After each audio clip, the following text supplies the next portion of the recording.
Muy bien, vamos entonces a continuar en la segunda sesión, unos 50 minutos más o menos aproximadamente, con todo este asunto. Vamos entonces ya a lo que es el primer apartado ya en materia, que es el eje angular o el nacimiento de la literatura. Recopilando, nosotros diremos que la literatura nace en el eje angular, se desarrolla radialmente, tiene una expansión radial a lo largo de siglos y experimenta un cierre en el ámbito circular, en el eje circular, cuando se constituyen los 4 materiales literarios de referencia: autor, obra, lector, intérprete o transductor.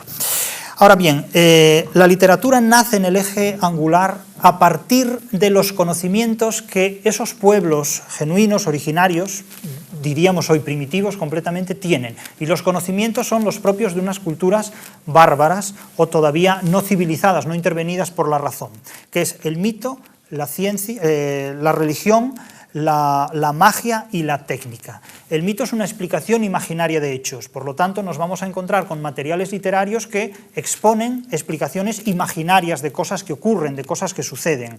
La magia consistirá en atribuir poderes extraordinarios, sobrenaturales, a determinadas entidades físicas.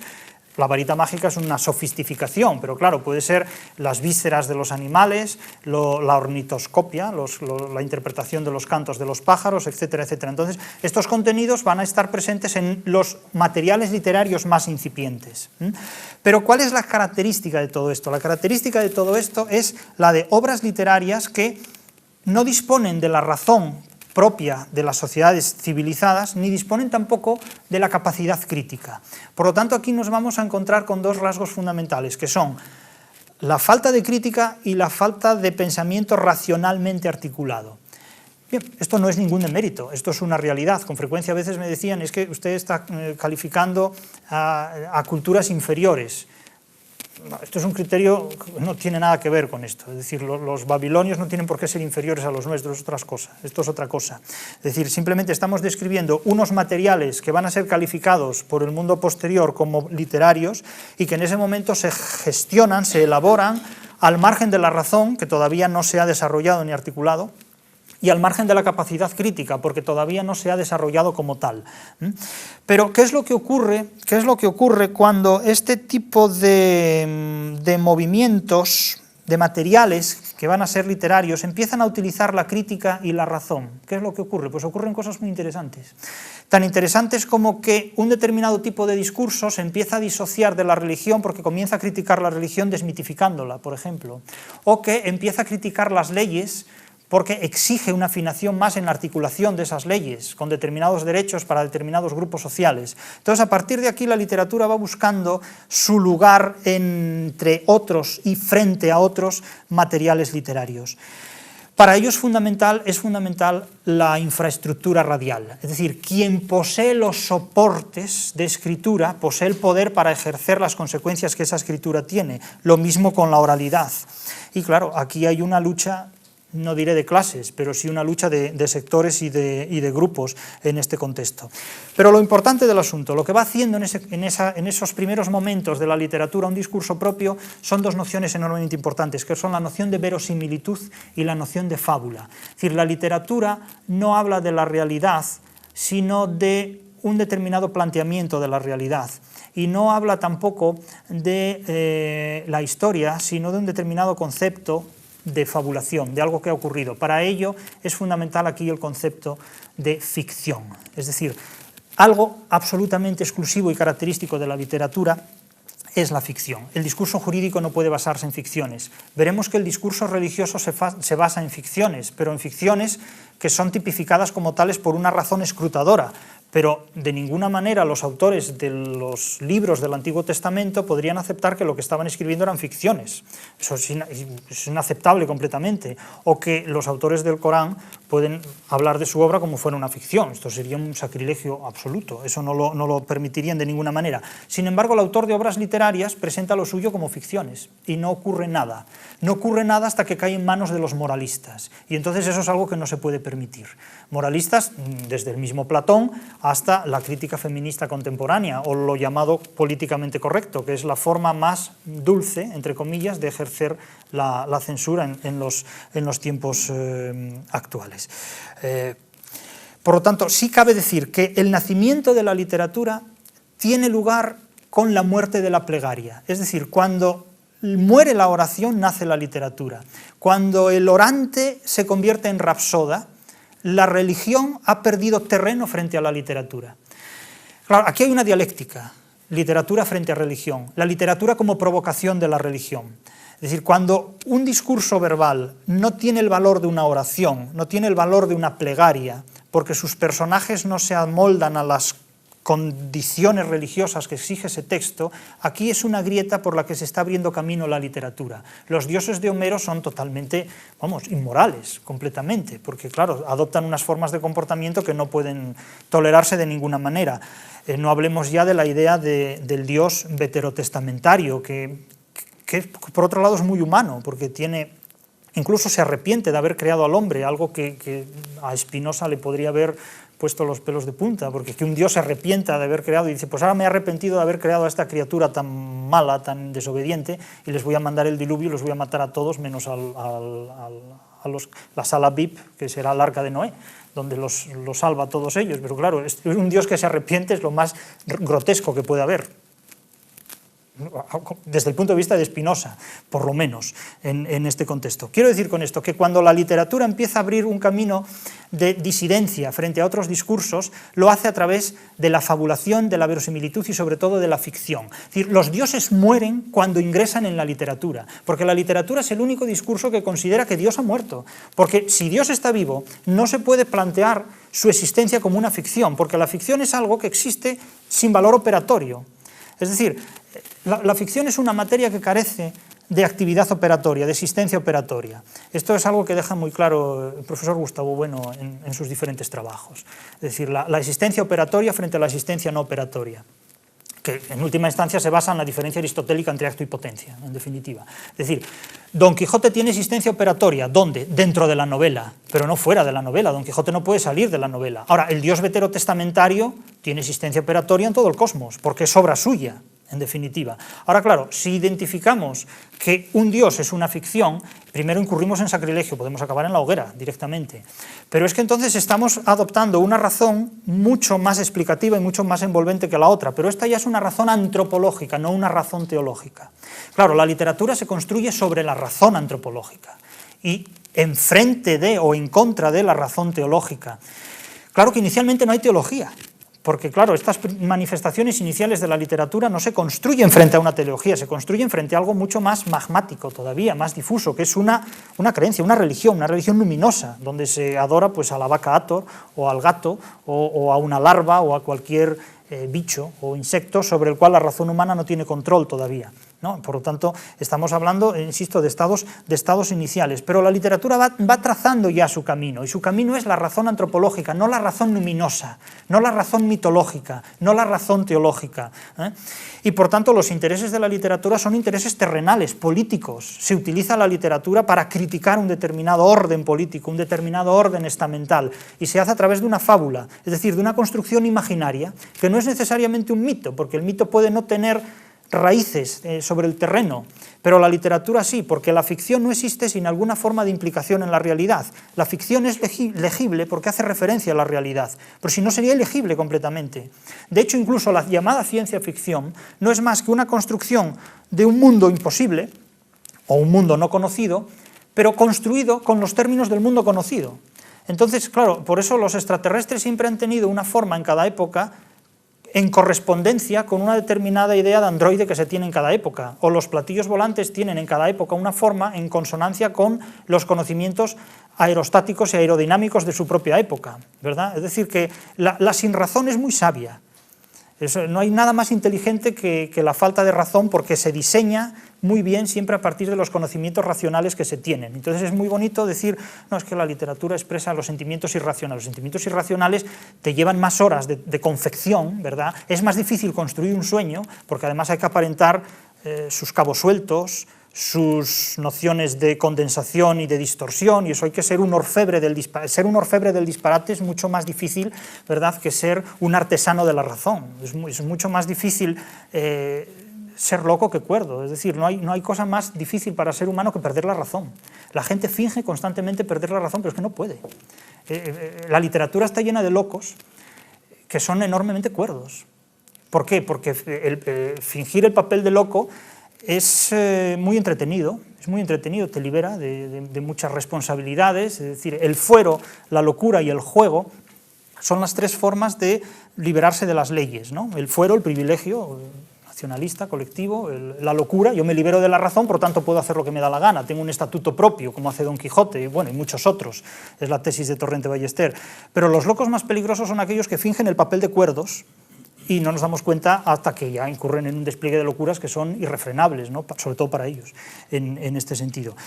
Pero volvemos de nuevo a que la literatura se construye siempre racionalmente, y en este procedimiento racionalista se tiene que casar con la razón teológica, con la razón antropológica, no con la teológica, porque la razón teológica sigue el ámbito del irracionalismo, sigue el ámbito de un mundo acrítico y racional, donde atribuye pues, a un rayo un poder divino. La literatura no va a ir por ese camino. Es más, la literatura, desde el momento en que sobresale del eje angular, buscando un desarrollo radial, va a firmar un pacto con la razón del que jamás se ha desentendido. Es decir, la literatura es un discurso profundamente racionalista. Claro, y me dirán, entonces, ¿por qué Platón en la República arremete contra los poetas? Pues por la misma razón por la que arremeteríamos hoy día contra los poetas.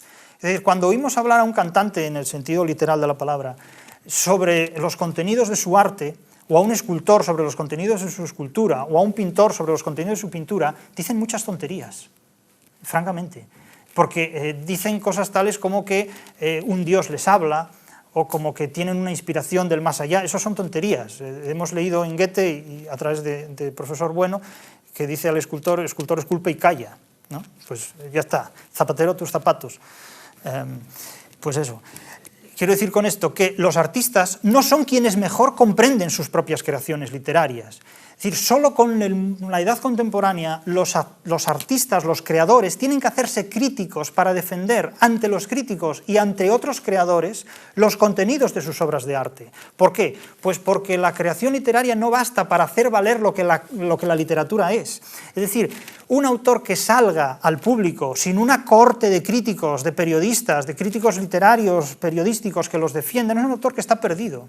Un autor que no salga al mercado con el apoyo de una editorial poderosa es un autor destinado a desaparecer. Claro que siempre está la consolación del blog. Uno abre un blog y se mira narcisistamente en el blog y eso consuela mucho, ¿no? Los consoladores, gracias a los consoladores mucha gente sobrevive en ese terreno. Pero la literatura tiene una cita con el mercado, es decir, tienes que enfrentarte a la realidad para saber de qué estás hablando. Por lo tanto, los libros se escriben para que superen la prueba del dinero. ¿Cuánto están dispuestos los seres humanos a pagar por lo que tú has hecho? Y para que superen la prueba del arte, ¿cuántos están dispuestos a dedicar su tiempo a interpretar las ideas objetivadas formalmente en los materiales estéticos que tú has manipulado? Entonces, quien pretenda ser un artista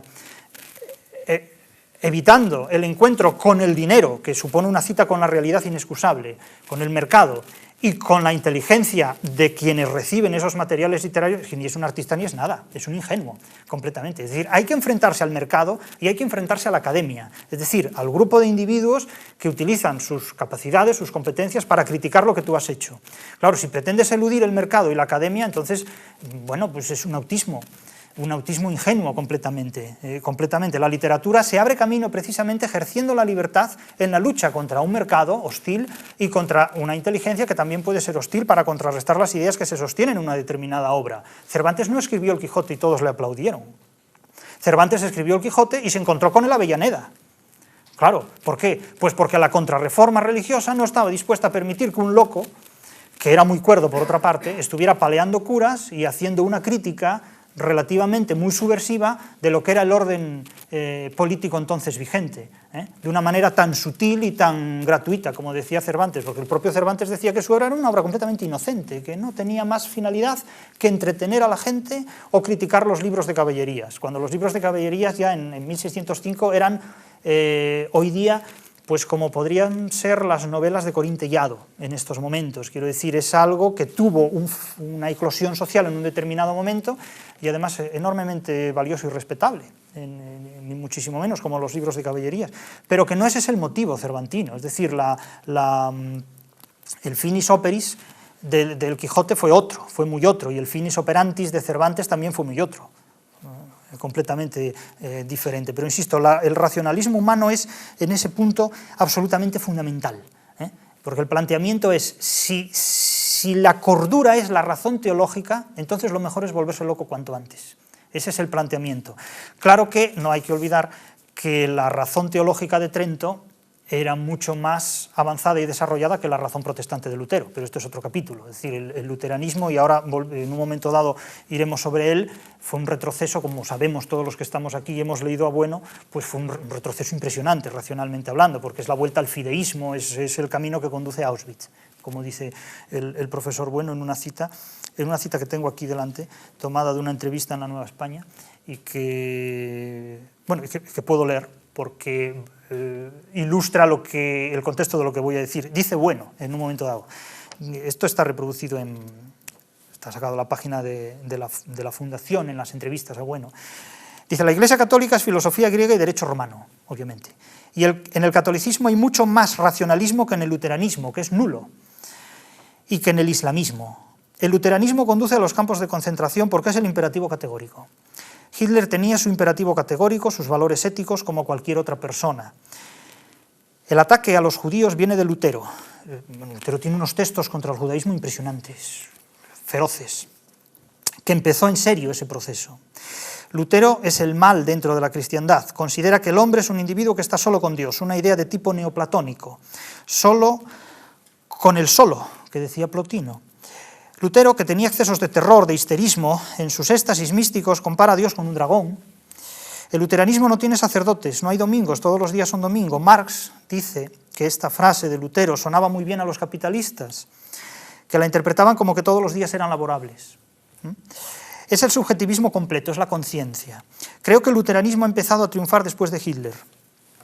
Bueno, tiene mucha razón, evidentemente, porque eso es así, pero es que la gente identifica el luteranismo como la ilustración europea del siglo XVI, y es un enorme error esto, porque es un retroceso de la razón al agustinismo, y esto viene muy bien por dos ejemplos que voy a poner ahora. La posmodernidad, el luteranismo y las interpretaciones oraculares de los textos literarios tienen mucho que ver. Y voy a poner un ejemplo que no me dejará mentir, voy a los hechos directamente. Recientemente ha caído en mis manos un artículo de un autor muy respetable, muy estimable, que aquí voy a tener que criticar. Y el artículo es el siguiente, se titula En busca del libro sagrado, novela y religión en 100 años de soledad. Me llamó la atención este título y quise leerlo, porque precisamente al hablar de la genealogía de la literatura y de discutir precisamente cualquier interpretación luminosa de textos literarios, dije, ¿qué puede querer decir esto? Y la tesis que se sostiene en este texto es que, ya digo, el autor es muy respetable, no se trata de nada personal, sino simplemente de discutir estas ideas. Dice, pese a sus orígenes decididamente seculares, a medida que la novela va alcanzando su madurez, la novela como género literario histórico, se va revistiendo de aspectos que la acercan a lo sagrado. Esto no se puede aceptar. No es que la novela, a medida que vaya desarrollándose como género literario históricamente, vaya haciéndose cada vez más sagrada, todo lo contrario. La novela nace como respuesta dialéctica a la épica, por dos razones. La primera, porque hay un editor, y la novela se convierte ya en un género literario con un soporte mercantil dado en una sociedad política muy desarrollada, como es la capitalista del Renacimiento. Y por otro lado, porque el personaje que tiene que exhibir a partir de ese momento del Renacimiento la literatura ya no es el héroe, sino que es el antihéroe. La novela nace con el antihéroe y nace con el impresor, con el editor. Entonces, digamos que no es que la novela sea la continuación de la épica, no, es que novela y épica proceden plotinamente hablando de un mismo tronco común, de un mismo linaje, pero determinadas condiciones materiales hacen que la epopeya sea inviable en un momento dado. Es inviable en la Europa del Renacimiento, ya no puede haber epopeyas más que como una recreación histórica, las puede haber en la América, conquistada por los españoles, porque están haciendo hechos que ¿quién se atreve hoy a remontar el Amazonas? Hoy día, ¿quién se atreve hoy a remontar el Amazonas? ¿Quién de los que estamos aquí se atreve a remontar el Amazonas? Yo no. ¿Y quién se atrevería en el siglo XVI? Evidentemente. Pero la figura es el antihéroe. El Lazarillo nace con un antihéroe, nace con un tipo que está feliz de ser cornudo.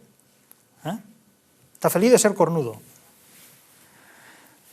Nace con un individuo que se cree Superman a sus 55 años, cuando la edad media de vida en esa época podía ser de los 20 y pico a los 30, la edad media de vida de un contemporáneo de Don Quijote. Es decir, que la novela nace con el antihéroe y nace con una sociedad mercantil que requiere un ejecutante intermediario que es el editor. Por lo tanto, hablar de la novela como un género que a medida que va creciendo se aproxima a lo religioso es algo que en principio desorienta a un racionalista. Entonces, la argumentación en la que se basa este autor es que Cien años de soledad, a la que toma como prototipo de esto, tiene muchos elementos comunes a los textos considerados santos por las diversas religiones del mundo. Bueno, las diversas religiones del mundo tienen de la santidad un concepto enormemente distinto. Léase el trabajo de Bueno citado en uno de esos esquemas sobre los fetiches, los númenes y los santos, para discriminar todo eso. No podemos decir que todas las religiones del mundo tienen el mismo concepto de santidad. En el protestantismo no hay santidad alguna. Ya para empezar, en ese contexto. La santidad es un concepto católico, fundamentalmente, es decir, es la sala VIP, por volver a esto, de los patriarcas, ¿no? De los reconocidos en ese punto, que incluso santidad que se socializa en el siglo XX. No existe antes esta facilidad de que cualquiera pueda llegar a ser santo. Entonces, claro, si nos adentramos en los argumentos que utiliza este autor, y lo pongo como un botón de muestra, él dice que, aparte de toda la argumentación racional en torno a la idea de Dios, la experiencia religiosa tiene un componente irracional de tipo emotivo. Ese es su fundamento. Bueno, claro que toda experiencia religiosa tiene un componente irracional de tipo emotivo, por supuesto, pero si no, no sería experiencia religiosa, sino filosófica, porque sustituiría la falta de razón por posesión de razón, es decir, no es que sea pérdida de fe, es que es ganancia de razón, como hemos leído en Bueno muchas veces, ¿no? Entonces, claro, ¿cuál es la base que toma este autor como referencia? La lectura de Rudolf Otto y su libro sobre lo santo. Pero es que Rudolf Otto es protestante y, claro, tiene un componente subjetivo total, reduce la razón a la fe, disuelve frente a la escolástica de Tomás de Aquino, se apoya en el modelo de Agustín de Hipona, es decir, el fideísmo.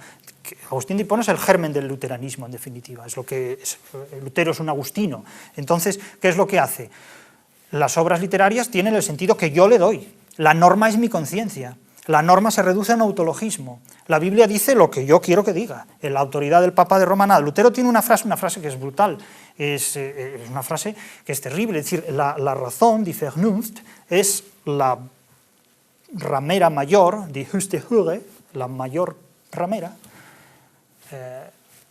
die Teufel hat, que tiene el diablo. Es decir, el diablo es el Papa, en definitiva, porque el Papa sigue un criterio racional, se puede estar de acuerdo con él o no, pero es que la teología es un racionalismo, es un racionalismo idealista, por supuesto. Si fuera un racionalismo materialista sería filosofía de verdad. Pero como es una filosofía confesional, es Platón y Aristóteles pasado por el tamiz de la fe, ¿para qué? Pues para reducir la razón a los imperativos de la fe, en definitiva, no para hacerla compatible, ¿no? ¿Cómo va a ser eso compatible? Esa compatibilidad pasa por una crítica y un enfrentamiento dialéctico. Pero lo que vengo a decir con este ejemplo es que desde la posmodernidad se trata de imponer una interpretación a determinados textos literarios como si estos tuvieran un fundamento religioso o sagrado, cuando se tiene un concepto de lo religioso y de lo sagrado completamente arbitrario, y en última instancia basada en una lectura protestante, ¿verdad?, que naturalmente va a remitir eso a una experiencia completamente psicológica. Pero eso es mística, en definitiva. Es decir, esto no se puede aceptar de esta manera, no se puede aceptar. ¿Por qué? Porque nos lleva, como he dicho antes, la posmodernidad tiene un punto en común con interpretaciones oraculares de textos literarios o con el estado angular de la literatura como fuente de divinidad. ¿Por qué? Todos conocemos lo que son los pentáculos y las filacterias, ¿no? Las filacterias, es decir, retazos de escritura a las que se atribuye un poder sagrado, o los pentáculos, esas estrellas de 5 puntos, que sobre todo en la cultura hebrea antigua permitía hacer invocaciones a través de la escritura. Es decir, pongo un ejemplo del Deuteronomio, libro 4 del Deuteronomio, versículos 4-9. donde se dice, escucha Israel, fíjense en el imperativo, la Biblia está llena de imperativos, el Dios no es un Dios que esté para dar órdenes. Yahvé, nuestro Dios, Yahvé es uno. Amarás pues a Yahvé tu Dios con todo tu corazón, con toda tu alma y con toda tu fuerza, absolutamente. Estas palabras que hoy te ordeno estarán grabadas sobre tu corazón, pero no sobre el corazón, no tienen solo un soporte emocional, psicológico en M2, sino que las inculcarás a tus hijos y hablarás de ellas cuando estés sentado en tu casa y cuando vayas de camino, al acostarte y al levantarte. Las atarás como señal sobre tu mano, es decir, como cordones escritos, donde colgarán papeles escritos, y servirán como frontales entre tus ojos. También las escribirás sobre las jambas de tu casa y en tus puertas. Es decir, que a la escritura se le otorgaba un poder luminoso, un poder pues, que espantaba a los malos espíritus o que recordaba imperativamente los deberes morales. Es decir, que la escritura era sagrada, era sacra, es decir, tenía un valor sagrado, fetichista, ¿no? Que no se podía. Además, los textos bíblicos, las copias de los textos bíblicos no se podían desechar, no se podían tirar a lo que llamaríamos la basura, sino que se guardaban en las cenizas o desvanes. Tengo aquí una cita de Cardona, no voy a leer entera porque es muy amplia, pero había un cementerio para las escrituras, es decir, los desechos de borradores o textos desestimados de las Sagradas Escrituras no se podían tirar en cualquier parte. Habría que darles, digamos, había que hacer un osario para ellas y guardarlas en un lugar relativamente sagrado para todo esto. Bueno, pues determinadas propuestas posmodernas nos hacen leer Cien años de soledad como si fuera un libro sagrado. Esto es un disparate, porque la literatura nace precisamente enfrentándose a la razón luminosa, a la razón mitológica, a la razón teológica, que retrotrae el racionalismo humano a unas posibilidades completamente primitivas. Es decir, la literatura trata de sustituir el mito, trata de sustituir la magia por un racionalismo que desmitifique eso, que suprima el animismo en creencias por una construcción en la que se integra la razón científica de cada época. Es decir, que un autor literario, propiamente hablando, no puede ignorar lo que la ciencia está haciendo, como de hecho no lo ignoraba Cervantes. Por lo tanto, la literatura creció siempre y se desarrolló siempre de la mano de la razón. Por eso digo que aunque Platón en la República critique a los poetas, claro, los critica como los criticaríamos hoy, porque los poetas no son, los autores, los literatos, los escritores, los novelistas, no son siempre los más capaces para interpretar su propia obra, porque saben hacer obras literarias, pero no saben interpretarlas. En muchos casos esto es así, y de hecho no hay nada más que oírlos cuando hablan, o sea que no tiene esto ningún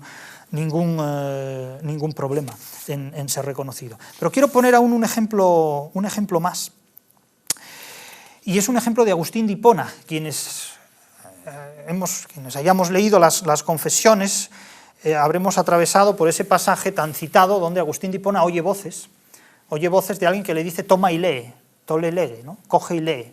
Y entonces él lo cuenta abiertamente en las confesiones, dice que oyó como la voz de un niño, de una niña, ¿no? Oyó una voz que le decía, como Hamlet, ¿no? Oyen voces también y cosas, esta gente que oye voces y luego pues considera que la voz, ¿verdad?, es un mensaje divino, es un signo que augura determinadas cosas. Tómale, entonces tomó el Evangelio y leyó. Y al azar, una determinada frase, que es la epístola a los romanos, la célebre epístola, el capítulo 13 de la epístola a los romanos, y entonces a partir de ahí considera que eso es una llamada de Dios, por supuesto, que tiene que ser interpretada. Bueno, esto se llama practicar la bibliomancia, directamente, que era una práctica muy antigua, que consistía en abrir un libro al azar, con frecuencia Sagradas Escrituras, abrir un libro al azar y leer una página para, de esta manera, hacer un diagnóstico, un pronóstico del futuro. Otra opción era poner al libro a la intemperie, para que el viento, ¿verdad?, o determinados elementos lo abrieran por una página al azar, ir y ver, y de esta manera presagiar o interpretar el futuro. Esto es bibliomancia. Bien, es lo mismo que hace la posmodernidad, no poniendo el libro a la intemperie, sino tomando 2 o 3 libros al azar de cualquier cosa y estableciendo relaciones entre ellos a ver qué sale. Directamente. Esto sin ningún tipo, además de complejo para nada. Es la bibliomancia posmoderna. Y con eso sale una ponencia o una comunicación, una conferencia que después se presenta como mérito en la NECA y te convierte en catedrático. porque es la estrategia que tiene el mundo contemporáneo es esta. Es decir, hemos sustituido el conocimiento por la simulación del conocimiento, aplicando lo que, vamos, en el debate sobre la invención de la escritura se decía, ¿no? Tú no estás hablando de conocimiento, tú estás hablando de un soporte que te permite fingir el conocimiento que no tienes. Y aquí lo mismo, es el futuro de la universidad, es una universidad de la impostura, una universidad falaz completamente, pero todos contentos, eso no hay ningún problema. Los índices de calidad nacieron precisamente cuando ya no había ninguna calidad que indexar. Fue como los artistas, crearon las normas cuando ya no había artistas capaces de hacer obras literarias que llegaran al nivel de esas normas, ¿verdad? Pero así funciona. Entonces la práctica de la bibliomancia es antiquísima, sobre todo luego se practicó también con Virgilio, se abría la Eneida por un determinado momento y según los versos que en ese punto se leyeran se pronosticaba algo.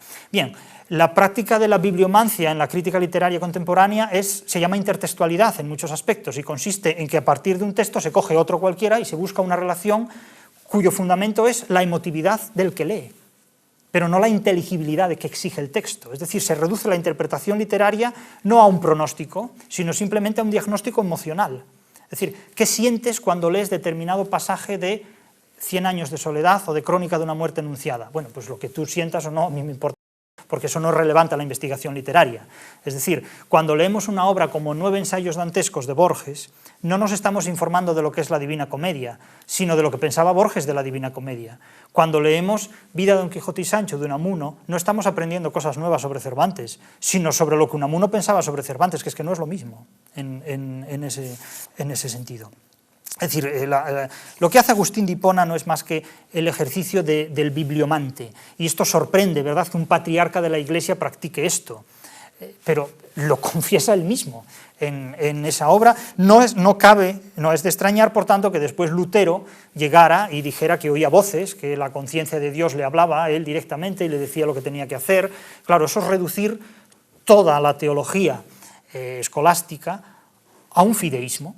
De hecho, cuando el profesor Gustavo Bueno nos habla de los modelos históricos de la filosofía, se contrapone en la filosofía medieval, y además con un valor extraordinario, tiene una rentabilidad eso impresionante, el modelo de la teología escolástica, que parte del mundo interpretado, frente al modelo de la teología dogmática de San Agustín, que parte de la idea de Dios, del ego trascendental identificado con Dios. Claro que son dos modelos absolutamente diferentes de interpretar el mundo. Uno de estos modelos es el que aparentemente sirve de base a la Divina Comedia de Dante, que sería el de la escolástica de Tomás de Aquino, cuando en realidad la Divina Comedia de Dante sigue el modelo del materialismo filosófico, que es partir del mundo interpretado identificando como ego trascendental al ser humano, porque no hay nada más terrenal que esa inmensa mazmorra que es el infierno diseñado por Dante. O sea, es que eso ni que lo hubieran hecho seres humanos, porque Dios como ingeniero de la mazmorra mayor del mundo no habría dado ese acabado al infierno. Esa es una obra absolutamente genuina de un toscano, ¿verdad?, de un toscano güelfo enfrentado a todas esas guerras civiles y políticas de su momento. Vamos a ir avanzando más en este tránsito hacia el segundo esquema que tenemos aquí. Este segundo esquema procede de uno de los trabajos de Gustavo Bueno, que es enormemente útil respecto a cualquier cosa que tenga que ver con la religión, que es el trabajo sobre los fetiches, los santos y los númenes. Es un trabajo donde se exponen con una enorme utilidad los géneros de religación. Es enormemente útil ese esquema donde se cruzan, ¿verdad?, los criterios personales e impersonales, los objetuales y los subjetuales, con los inmanentes y los trascendentes, y da un esquema perfecto de lo que son los fetiches como religación cultural y como religación cósmica, y los santos como religación personal a individuos, a seres humanos, y también a númenes como entidades trascendentes. Si aplicamos este esquema a los materiales literarios, veremos que el resultado, el mismo esquema de Gustavo Bueno, si lo aplicamos a los materiales literarios, veremos que el resultado es enormemente iluminador, es decir, da de sí muchísimo.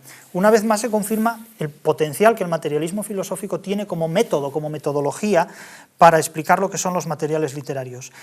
En primer lugar, lo que es la religación cultural, dada en el eje radial los fetiches, como podría ser el prepucio de Jesucristo, que podría ser un fetiche impresionante, ¿no?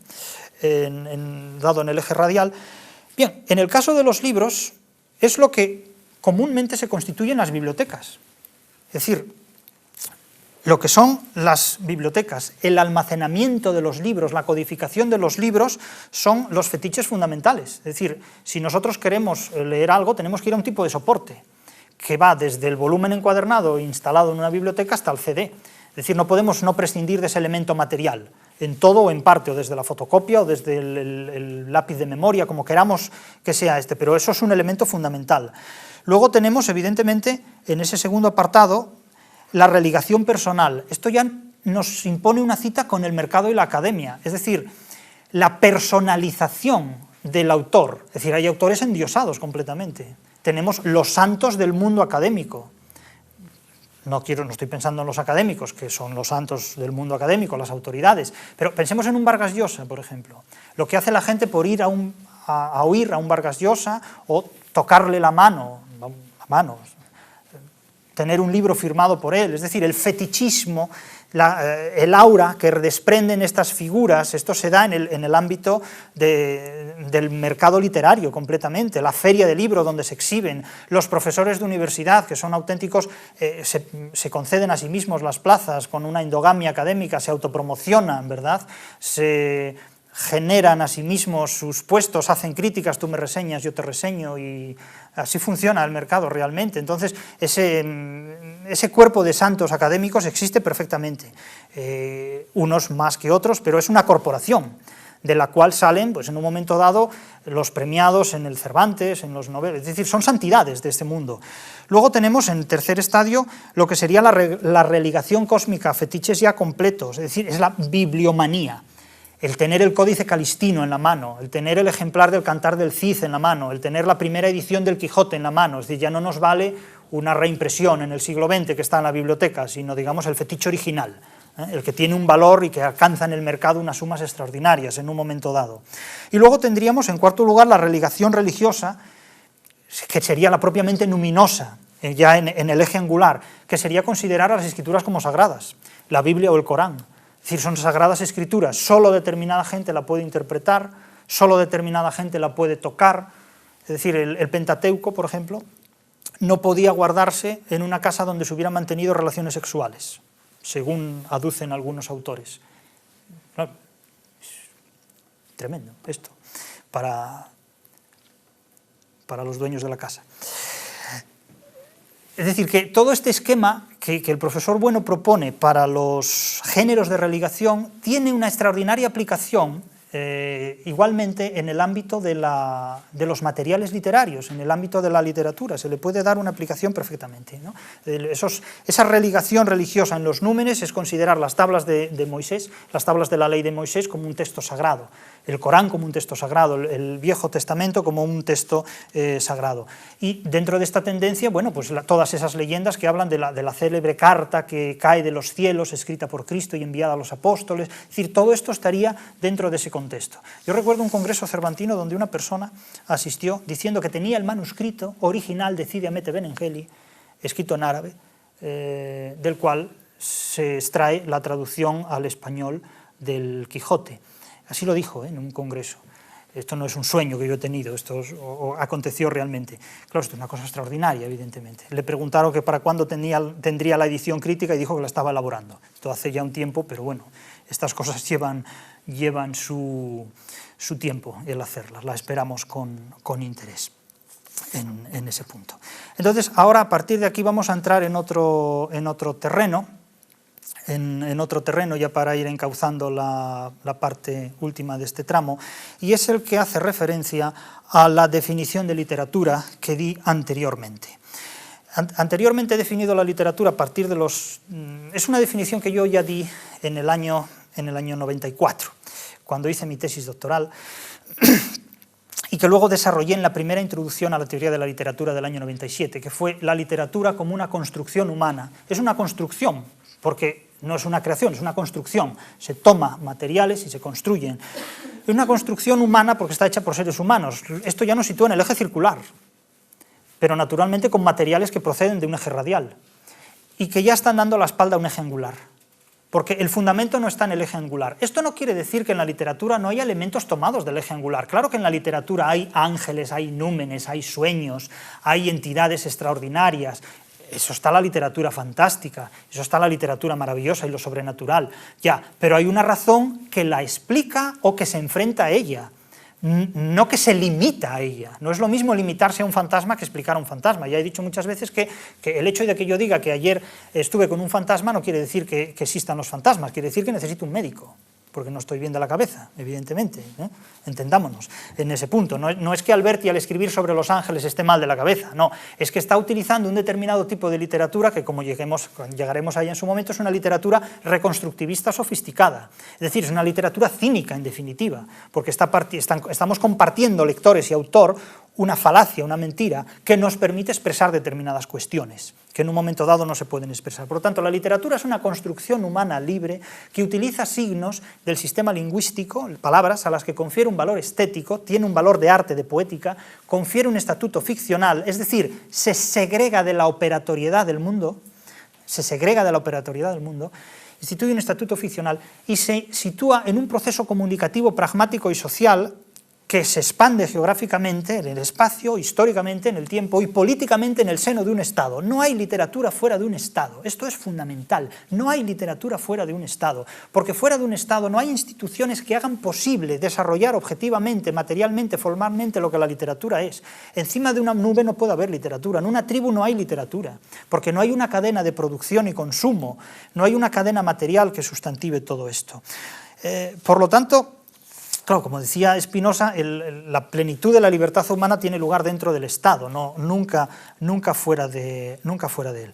Por otro lado, no se puede aceptar jamás de ninguna manera la idea de textos sagrados. Los textos son construidos por el ser humano, obedecen a una razón humana y desde el punto de vista de su interpretación exigen también una interpretación humana y normativa. Piénsese que la literatura no nace tampoco como disciplina, sí como ontología. Los hechos literarios nacen con Homero, pero la gnoseología literaria, la interpretación de la materia literaria, no nace hasta mucho después. Y es el resultado de muchas aportaciones, de muchas capas, de muchos estratos, hasta que se va configurando un campo gnoseológico que logra un cierre prácticamente a finales del siglo XX, como vamos a ver. Cuando Aristóteles, que es el primer teórico de la literatura, porque es el primero que analiza la literatura como concepto, la literatura se puede estudiar como idea o como concepto. Se puede estudiar como concepto en tanto que ciencia categorial. Claro, cuando estudiamos en la literatura el concepto de narrador como el personaje que cuenta la historia, cuando estudiamos el concepto de endecasílabo como verso de 11 sílabas métricas, cuando estudiamos el concepto de égloga como composición poética renacentista de ambiente bucólico, cuando estudiamos la literatura como concepto, estamos haciendo ciencia literaria, estamos remitiéndonos al campo categorial de la literatura, que está cerrado, en la medida de lo posible, está cerrado, no está cerrado como el de la aritmética o como el de la química, pero tiene 4 términos grandes que son autor, obra, lector e intérprete.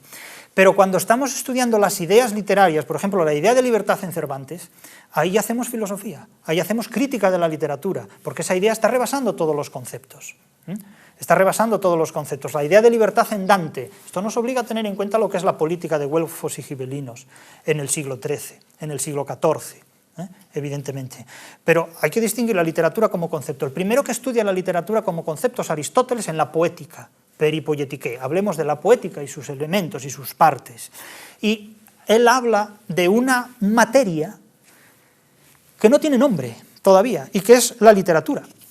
Que él la define como las artes que imitan mediante el lenguaje. Él dice, el arte que imita solo con el lenguaje, cito la Poética, el libro primero, en prosa o en verso, y en este caso con versos diferentes combinados entre sí o con un solo género, carece de nombre hasta ahora. Carece de nombre hasta ahora y careció de nombre hasta el siglo XVIII. Por lo llamaron poética. Es decir, el arte que imita mediante el lenguaje. ¿Que imita qué? ¿Que imita qué? Que imita la realidad exterior, lo que ellos consideraban la realidad exterior. Ellos eran Aristóteles y los demás, es decir, descriptivistas. Consideran que hay una realidad exterior dada, acrítica y a priorísticamente, y ellos la desvelan en una leceya, van describiéndola Ignoran que ellos son constructores de esa realidad, pero no, tienen un principio fundamental que es el de la mímesis. Hay un mundo de las ideas, herencia platónica, hay un mundo de las ideas, este mundo es la caverna que reflejan esas ideas y la literatura es tercero de esos reflejos. En Aristóteles ya, como todos sabemos, la tesis metafísica está ya completamente diluida y superada, no es tan presente como en Platón. Entonces Aristóteles interpreta como la mímesis en segundo grado, una imitación en segundo grado, pero analiza la literatura como concepto, básicamente como concepto. El primero en analizar la literatura como idea es Lessing, es uno de los post-ilustrados alemanes, cuando ya analiza la literatura como idea, hace una filosofía de la literatura. Prácticamente hasta Lessing no podemos decir que haya propiamente una filosofía de la literatura. Hay una poética literaria que es siempre la aristotélica, la mimética, hasta que el concepto de naturaleza se quiebra con Newton completamente. Es el mecanicismo de Newton disgrega la idea de la naturaleza y entonces se radicaliza todo con Kant y Fichte, que consideran que la mímesis como principio generador del arte desaparece y lo que entonces se hace vigente ya es la creación subjetiva totalmente de la autora. Entonces ya entra la epistemología y la epistemología acaba en el idealismo, es decir, el objeto es una construcción del sujeto, etcétera, etcétera. Pero voy a poner otro ejemplo para que veamos cómo la literatura siempre buscó el apoyo del racionalismo humano, en esa creación humana racional y libre. Hay una fábula atribuida a Fedro, que es muy expresiva, Fedro, el autor latino de fábulas, que dice lo siguiente: un dicho popular afirma que el hombre experimentado es más sabio que el adivino. El hombre experimentado, racionalista diríamos, da igual que sea empirista, es más sabio que el adivino, porque el adivino no sabe por qué sabe. Puede acertar o no, pero no sabe justificar sus aciertos. Pero no se dice por qué. Esta fábula mía lo contará ahora por primera vez, dice Fedro. A un hombre que tenía rebaños de ovejas le parieron corderos con cabeza humana. Aterrado por el prodigio, corre preocupado a consultar a los adivinos. Uno le responde que aquello amenaza la vida del amo y que es necesario alejar el peligro sacrificando una víctima. Otro asegura que su mujer es adúltera y que el prodigio significa que sus hijos eran ilegítimos, aunque la cosa puede espiarse con una víctima más grande. ¿Qué más? Difieren entre sí con opiniones encontradas y agravan la preocupación del hombre con una preocupación más grande. Allí estaba Esopo, viejo de fino olfato, a quien la naturaleza nunca pudo engañar. La naturaleza ya se presenta aquí como un ente con capacidad de engaño. Entonces, aldeano, le dice Esopo al pastor, si quieres evitar el prodigio, da mujeres a tus pastores. Es una fábula procaz, como ven. Pero es decir, la ciencia no se hizo, esto también nos lo enseñó el profesor Bueno, la ciencia no se hizo para ser democrática ni para gustar, o sea, la ciencia es lo que es, y es crítica, y no es tolerante, ni es democrática, la ciencia es dura, en una palabra. Entonces, la razón de los adivinos, la razón luminosa, eso es una tontería. Es decir, si quieres evitar el prodigio, da mujeres a tus pastores. Es una fábula procaz, pero de un racionalismo innegociable, no tiene más sentido esto. Por lo tanto, la cuestión, insisto, del racionalismo en la literatura es algo que desde el momento en el que se produce, la literatura jamás renuncia a él. Esa disidencia entre filosofía y literatura yo no la veo tan marcada como la han visto muchos filólogos, que a partir de la lectura del libro platónico siempre han tratado de plantear un enfrentamiento entre filosofía y literatura. Se puede ver un enfrentamiento entre algunos literatos y la filosofía, pero la literatura es un sistema racional de ideas. Incluso cuando la literatura se presenta irracionalmente, insisto, esa máscara irracional obedece a un fundamento racionalista muy bien estudiado, muy astuto, muy sutil, enormemente sutil. Por lo tanto, la alianza entre racionalismo y literatura ha sido siempre muy estrecha. Ha sido tan estrecha que incluso la propia Iglesia Católica, que es la más racionalista de todas, porque siempre ha vivido mirando a la razón, frente al Islam, que siempre ha vivido de espaldas completamente, no importa un bledo la razón, o el protestantismo, que le ha dado a la espalda la razón en un momento dado. El catolicismo no, el catolicismo siempre ha sido mucho más inteligente que otras iglesias. El catolicismo reacciona inicialmente en contra del teatro, pero después se da cuenta de que el teatro es enormemente útil, y el teatro medieval o es católico o no es. prácticamente hasta la Celestina. La Celestina es una obra donde ni el catolicismo, ni el judaísmo, ni el islamismo son solución para nada. Ahí lo único que se impone es el nihilismo final.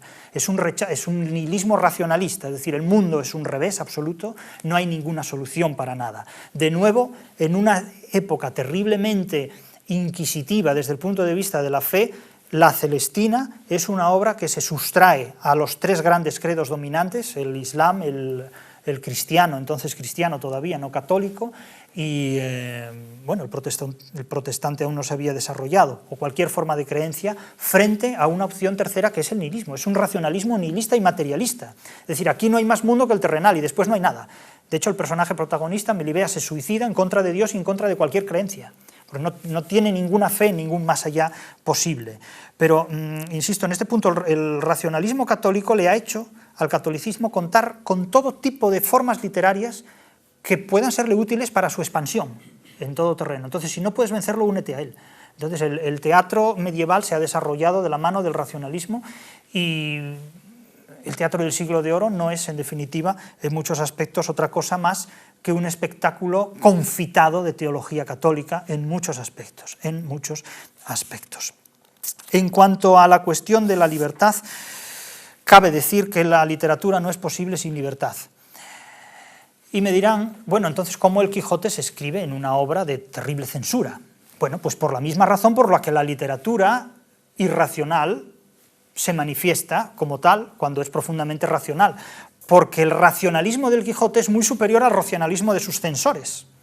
La censura no es más que la supresión mutua de ideas que los seres humanos se imponen entre sí según su grado de poder y de saber. Pero claro, que alguien pueda tener poder y saber para censurar algo no quiere decir que el autor no tenga poder y saber para evitar esa censura, evidentemente. Todos tenemos que escribir en contra de montones de censuras. Es decir, la censura es una de las formas críticas, el profesor Gustavo Bueno señala esto, la crítica logoterápica, la crítica translógica, la crítica ontológica, y luego, claro, ¿la censura qué es? Pues la censura es una crítica que te puede recortar completamente todo lo que has escrito en un momento dado, pero hay que ser lo suficientemente hábil como para vencer eso. Si acudimos al eje pragmático del espacio gnoseológico, vemos que la censura ahí es perfectamente legible. ¿Cómo autocensura? Un autologismo. Es decir, yo me limito. Como sé que esto no me lo van a permitir, pues ya no lo pongo. Eso es una censura autológica, la censura del yo sobre sí mismo. Luego está la censura dialógica, la del gremio. Yo pertenezco a este partido político, a esta religión, pero como sé que no me van a permitir decir esto, pues ya no lo digo, porque me tengo que acomodar al orden moral de la cohesión del grupo. Y luego está la censura normativa, que es la que ejerce el Estado. Es decir, la que ejerce ya pues, una sociedad política ampliamente dada, donde dice esto no lo puedes hacer y esto sí lo puedes hacer. O la que ejercen las democracias, que es una censura tácita. Todos sabemos lo que no podemos decir aquí. Y ya ni lo decimos, para no meternos en problemas. Pero claro, el mito de yo tengo derecho a todo, esa idea de una vida a la carta muy posmoderna y muy contemporánea, es que yo quiero ser hombre, o yo quiero ser mujer, o yo quiero ser registrador de la propiedad, o yo quiero ser marciano. Bueno, pues me parece muy bien, pero la vida a la carta todavía no te la dan. Es decir, cuando estás en el feto materno no te mandan un impreso para que cubras poniendo una cruz la época histórica en la que deseas nacer, la lengua que quieres hablar, o el sexo que quieres tener, o cuántas veces quieres que te toque la lotería en la vida. O sea, este tipo de cosas no se gestionan de esa manera. Pero la idea de que el ser humano tiene una libertad absoluta, ya sabemos que la libertad absoluta es igual a cero. Cuando tienes toda la libertad del mundo no puedes hacer nada, como el mito de Marcela en el Quijote, es decir, yo tengo la libertad de los montes. Bueno, ¿y qué haces en los montes? Claro, yo comprendo que la vida de una mujer en el siglo XVI puede ser terrible, porque tiene que escoger entre el convento o un marido que no quiere, y entonces es preferible la compañía de las cabras en un monte, que es por lo que opta Marcela. Por tanto, no es eso un alegato feminista, sino una interpretación que nos está diciendo que las dos alternativas, la religiosa y la secular, que tiene la mujer en el siglo de oro, en el siglo XVI, son insuficientes para que desarrolle su vida. Pero eso está muy lejos de un alegato feminista. Es decir, son preferibles las cabras a las monjas. Eso es lo que está diciendo Cervantes. Y son preferibles las cabras a los hombres que se casan contigo por conveniencia, no por amor. Eso es lo que está diciendo Cervantes. De ahí al alegato feminista, pues eso ya hay una posmodernidad por el medio que se discutirá en su momento. Pero la crítica de Cervantes es mucho más grave que un feminismo. Lo que está diciendo es que una mujer joven y guapa prefiere las cabras a las monjas. Es decir, prefiere los corderos al convento. Y prefiere las cabras también a los hombres que se mueven por interés. Esa es la crítica de Cervantes en ese sentido. Es decir, la literatura es muchísimo más peligrosa de lo que parece. Lo que sucede es que requiere la intervención de un intérprete que haga legible el peligro en ella contenido. Esos intérpretes del texto cervantino surgieron con el Avellaneda. El Avellaneda es probablemente un libro escrito no solo por una persona, sino por varias que intervinieron en su redacción. Tengas en cuenta que Alonso Fernández de Avellaneda es un individuo que no se sabe quién es. Eso no es posible escribir un libro en el Siglo de Oro con un seudónimo absoluto no identificado. Eso no está permitido por la Inquisición.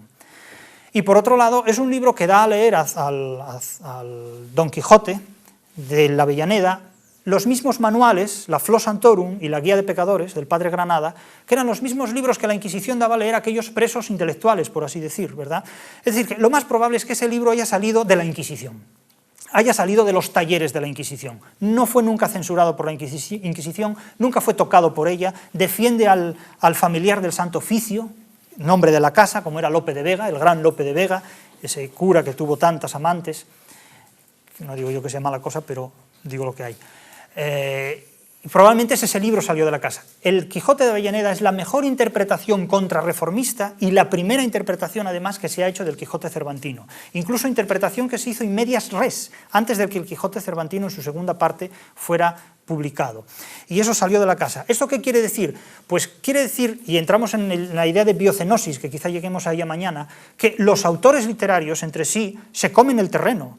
Es decir, ¿quién puede más, el Quijote de Cervantes o el Quijote de Avellaneda? Pues en España hasta el siglo XIX pudo más el Quijote de Avellaneda, porque lo valoraban más. O sea, ¿cómo de bueno tenía que ser el Quijote de Cervantes para que los enemigos históricos de la nación española y del Imperio español, que eran Inglaterra y Francia, dijeran que era una obra extraordinaria, que era una obra admirable?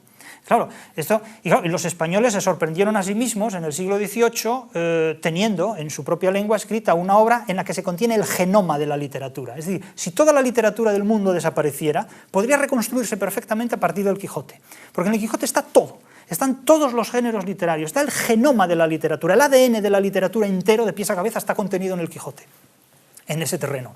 Entonces, ¿cómo sería de buena esta obra, insisto, cuando los enemigos históricos de la nación española, del Estado español, que fueron sobre todo, pues eso, los ingleses y los franceses, cuya imprenta mayor era Holanda, en Holanda se imprimieron la mayor cantidad de libros de la leyenda negra, se imprimieron en Holanda, ¿cómo sería de buena esta obra para que ellos reconocieran su admiración? Los alemanes la admiraron enormemente, pero nunca explicaron por qué.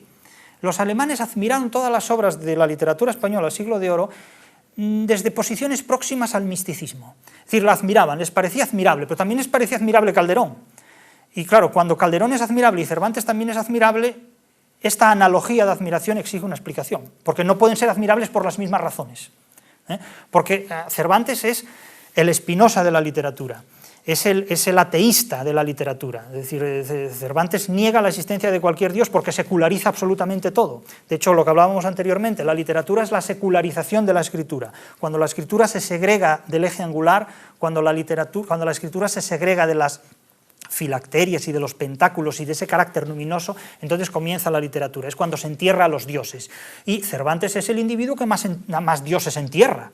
Es decir, presenta un mono divino, que resulta que ni es adivino ni es nada.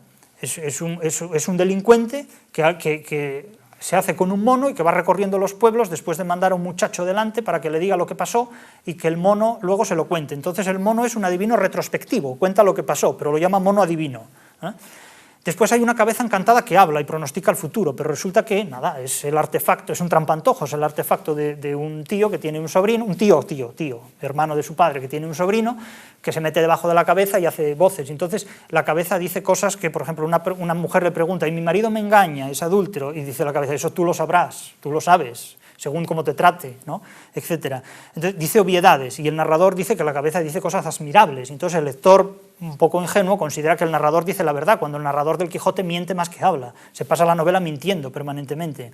Entonces Cervantes desmitifica absolutamente todo lo que tiene que ver con lo angular, con lo religioso, con lo mitológico.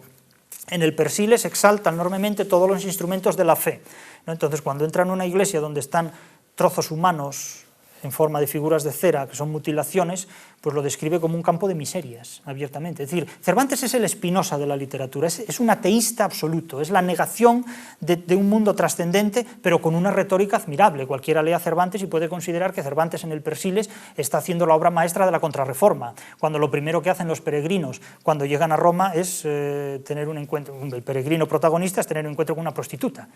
Claro, Roma era la ciudad más prostibularia del cosmos, más prostibularia del mundo, obviamente. No es necesario explicar por qué. En este contexto, insisto, la biocenosis es fundamental, porque los autores van a estar luchando permanentemente entre sí. Muchos de estos autores, con la llegada de la Edad Moderna, van a querer las subvenciones de los ministerios. Claro, cuando se seculariza la idea de cultura, cuando los teólogos de los siglos XVI y XVII se convierten al ateísmo, entonces tenemos a la posmodernidad, es decir, los que creen en la cultura, en el mito de la cultura, ya está expresado. Entonces, toda la creencia que antes se vertía sobre Dios, ahora se vierte sobre el mito de la cultura. Entonces, los artistas como reveladores de una razón superior, de un racionalismo superior al de la ciencia es mala, la ciencia nos oprime, la civilización corrompe, porque cuando estamos enfermos vamos al médico. Nadie va a un druida cuando ya la medicina no puede hacer nada, por desgracia. Entonces sí, pero eso es ser un cínico, abiertamente un cínico.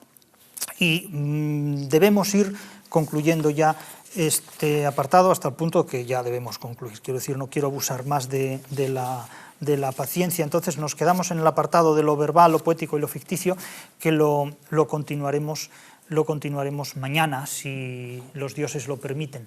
Entonces, creo que ahora me parece que hay un tiempo para debate o coloquio.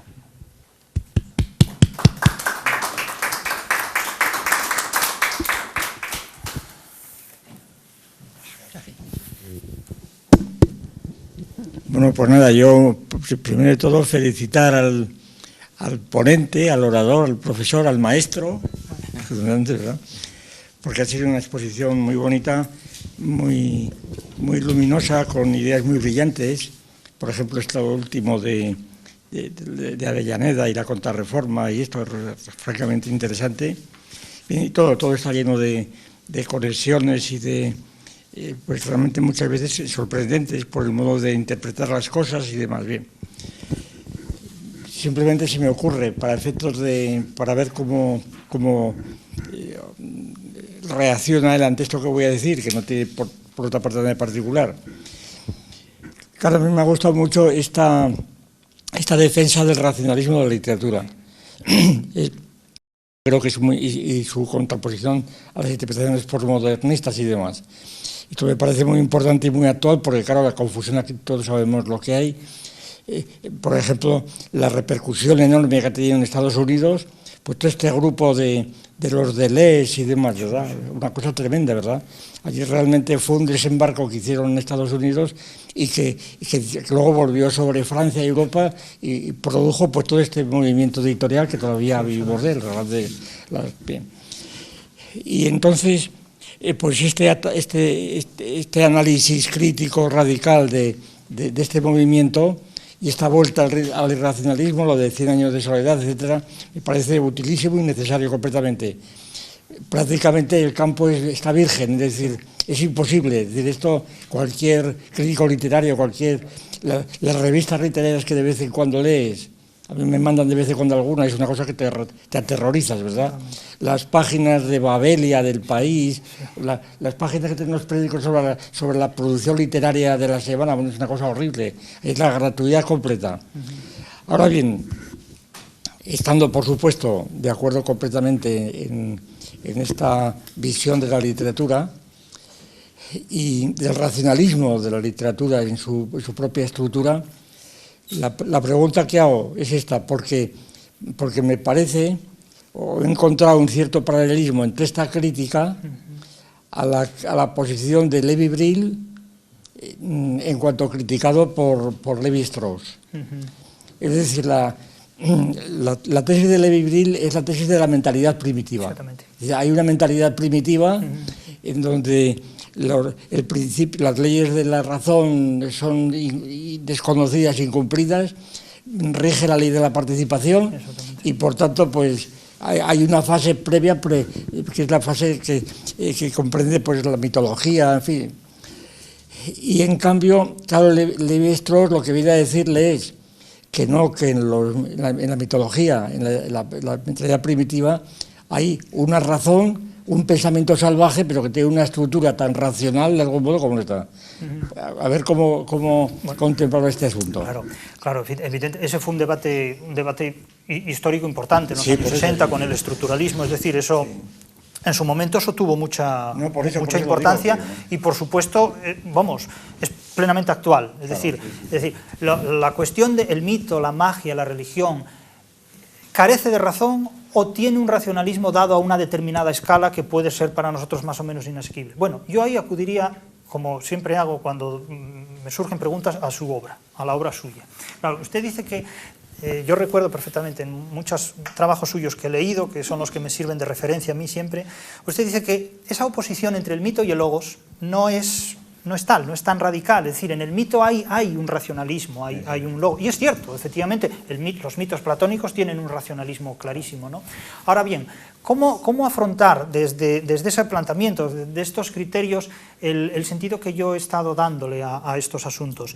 Yo más bien sigo el criterio suyo, es decir, en las culturas primitivas, en las culturas antiguas, donde hay manifestaciones literarias, porque nosotros tenemos que ir a los hechos literarios, tenemos que ir al poema de Gilgamesh, tenemos que ir a manifestaciones literarias conservadas, que son las pruebas positivas, las reliquias históricas, en una palabra, de lo que hay razón ahí, hay racionalismo en esos planteamientos o no, lo hay, pero a escala de lo que era aquello, como el mito tiene un racionalismo en aquella escala. Ahora bien, lo que de alguna manera puede ya resultar un determinado disparate, pues ya no encajaría dentro de eso. Pero entonces, ¿qué criterios seguimos para identificar o tipificar como preliterario, Urliteratur, llamarían los alemanes, lo previo a lo literario, este tipo de cosas? Uno inmediatamente, que es el de la ficción. Pero claro, el concepto de ficción que tienen los pueblos primitivos es completamente frágil o inexistente en muchos casos, porque no distinguen la realidad de la ficción, porque ven un rayo y están diciendo que es la ira de un determinado dios. Por lo tanto, ahí no cabe hablar de ficción porque no está segregada la ficción de la realidad, porque no hay una ciencia meteorológica cuyo campo categorial defina el rayo como una descarga eléctrica. Entonces, estos pueblos expresan su razón dentro de sus coeficientes, dentro de su terreno, pero eso claro que tiene un racionalismo, y ese racionalismo nos permite identificar funciones. Es decir, hay una función de agresión por parte de un individuo que trata, ¿verdad?, de enfrentarse a un determinado pueblo y que encarna un dios, como Gilgamesh, que recibe la visita de un agente exterior, que es otro gran mito que viene a invadir su territorio. Entonces, tienen un sistema racional dado de un determinado modo. ¿Qué construye ese racionalismo? Pues puede construir una determinada creencia en una vida del más allá, en un peligro ante inundaciones, porque el mito del diluvio lo encontramos reproducido en el Génesis, en el Antiguo Testamento, lo encontramos en el poema del Gilgamesh y lo encontramos en muchas otras fuentes babilónicas y egipcias anteriores y que estaban en ese magma. Entonces, ellos razonan, pero claro, razonan de una forma que va a resultar anticuada ante el racionalismo posterior. Otro ejemplo que pongo también en muchos casos, aunque aparentemente pueda no tener que ver, es el de la literatura infantil. Yo he dicho y sostengo que no hay literatura infantil. Es decir, el Quijote no es para que lo lean los niños. Esto no quiere decir que los niños no puedan leer interpretaciones infantiles del Quijote, que además es muy razonable que puedan hacerlo, por supuesto que sí. Pero, ¿esto quiere decir que los niños son incapaces de razonar literariamente? No, pero tienen un racionalismo que está dado a escala infantil, evidentemente. De la misma manera que no hay sexo para niños, o sea, esto es pedofilia o pederastia, entendemos todo lo que queremos decir, o sea, otra cosa son las interpretaciones infantilistas de la literatura para consumo de adultos, pero esto ya es otro capítulo, ¿no? Entonces, yo diría que estos testimonios, juzgando los testimonios directamente, leemos el poema de Gilgamesh y ahí hay un racionalismo. Ahora bien, hay un racionalismo que no está dado a la escala superior que va a tener después. Cojamos cualquier texto del Antiguo Testamento. Es decir, hay un individuo que en un momento dado se pone delante del Mar Rojo y extendiendo la mano separa las aguas por influencia de Dios. Claro, eso es un racionalismo idealista, porque además las aguas se separan, no se atraviesan, se separan y pisan el lodo del fondo del mar. Quiero decir que se da un detalle realista a todo esto que es sumamente original. Y dentro de ese idealismo es un idealismo razonado en los términos en los términos que relacionan en ese momento dado los términos mismamente relacionados. Y explico lo siguiente. Muchas veces me han preguntado, ¿cuál es la diferencia en literatura entre el realismo y el idealismo? Es una diferencia muy fácil, si se sabe materialismo filosófico, porque lo da usted, esa diferencia la da usted cuando habla del eje sintáctico del espacio gnoseológico, esa la da usted. Entonces, cualquiera que le lea a usted y lea literatura, puede canalizar esa opción, y es muy simple. Usted en el eje sintáctico del espacio gnoseológico distingue los términos, las relaciones y las operaciones. Claro, eso tiene una utilidad en teoría literaria impresionante, porque la teoría de la literatura está hecha de términos. Los términos proceden mediante definiciones. De hecho, las definiciones se consiguen término sobre término, es decir, el término de endecasílabo da lugar al término soneto, porque el soneto son 14 versos endecasílabos, el soneto clásico. Es decir, eso permite definir términos. Cuando dos términos se relacionan de manera operatoria, es decir, si yo me tiro de un quinto piso abajo, lo más probable es que me mate o me lesione. Eso es lo más probable, porque el término caída con ley de la gravedad al suelo supone lisis o crisis, supone una lisión. Es decir, esa es una relación operatoria. Tiramos a alguien de un quinto piso y probablemente lo vamos a deteriorar físicamente. Ahora, claro, si tiramos a alguien de un quinto piso, como sucede en el Persiles, y extiende sus vestidos y cae lentamente, esa relación no es operatoria, eso es un idealismo. Pero el narrador del Persiles dice que no se explica cómo pasó eso, son cosas extraordinarias, y que hay que aceptarlas como fueron, porque no hay razón que lo explique eso. Es decir, es un cínico, porque está contando cosas. Esa es la diferencia entre el realismo y el idealismo. El realismo es la relación entre dos términos dada operatoriamente, y el idealismo es la relación entre dos términos que se sustrae a la operatoriedad física, abiertamente. Entonces, el adulterio de Ana Ozores con Álvaro Mesía es completamente realista, evidentemente. Ahora, si alguien pretende conocer el más allá leyendo la Divina Comedia de Dante, es que está pirado, porque no es el escáner del mundo metafísico, la Divina Comedia. Entendemos esto, ¿no? Es decir, no hay una relación metafísica. Tú no te puedes ir al más allá y visitar a los muertos, que además son los que tú has conocido exclusivamente, porque no hay ningún desconocido, todos los conoce él y les reprocha, le dice cosas. Entonces, pensemos en el racionalismo de la Divina Comedia, que ya no pertenece al mundo antiguo, al mundo arcaico, pero no es el racionalismo contemporáneo, no es el racionalismo contemporáneo. Ahora bien, tiene el racionalismo de la escolástica, tiene el racionalismo de Tomás de Aquino. Dante se sabe la suma teológica enteramente. El infierno es un embudo invertido donde están todos los pecados de la suma teológica perfectamente codificados, cada uno en su sitio y en su punto. Es decir, es la política de Dios. Es decir, no es que Dante diga, Dios quiere el infierno así, no, Dante le dice a Dios cómo quiere el infierno. Es decir, es una obra mucho más terrenal que teológica en ese sentido. Entonces, en la medida de mis posibilidades, porque tenga en cuenta que estoy preguntando, impone, evidentemente. En la medida de mis posibilidades yo le respondería diciendo que el racionalismo está dado, es presente, es patente, y está objetivado a la escala del conocimiento que en ese momento se tiene. Ahora que claro, cuando el conocimiento es mítico, es religioso, pues el racionalismo es pobre todavía, estamos en unos umbrales muy pobres, pero cuando la literatura ve cómo las ciencias y la filosofía desarrollan un racionalismo crítico, se va con ellos, se va abiertamente con ellos. En este sentido, como la Iglesia Católica. La Iglesia Católica tiró por la puerta del racionalismo, tiró por la puerta de Platón y Aristóteles, no por otra puerta. Es decir, Agustín de Hipona y Tomás de Aquino fueron muy... Bueno, Pablo de Tarso, el primero, que fue el único inteligente de ese grupo de delincuentes que eran, en definitiva, los apóstoles, que no eran más que un grupo de nacionalistas judíos que querían enfrentarse al Imperio Romano.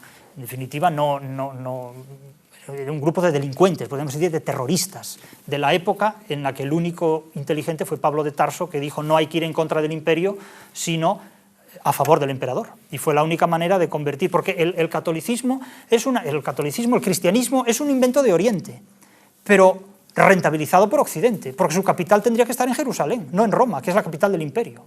Es decir, es una de las... el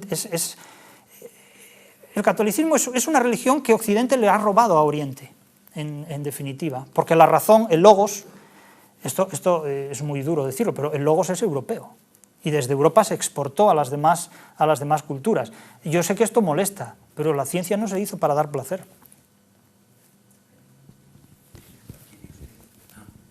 Pues nada, yo voy a continuar la intervención que ha hecho don Gustavo, esta distinción entre, pues eso, el pensamiento prelógico y pensamiento salvaje, me ha sugerido a mí otra concepción global, que en cierta medida, pues, me parece que a lo mejor indirectamente he funcionado con ella, y es el concepto de tiempo-eje o de superestructura. Y te voy a decir por qué. En la hoja que nos has dado, en el primer esquema, pues resulta que donde pones filogénesis de los materiales literarios, pues en una misma bolsa existen, podríamos decir, campos diferentes, ¿no? El mito, la magia, la religión, la técnica, la oralidad, la escritura, que me parece que no están especialmente delimitados, sino que están dentro de una bolsa, y eso es lo que hizo Karl Jaspers cuando habló de tiempo-eje. Exactamente. Que metió, pues, la religión, la mitología, eso es. Y que este tiempo-eje, pues, iba variando desde un punto de vista, pues, antropológico, claro, naturalmente, ¿no?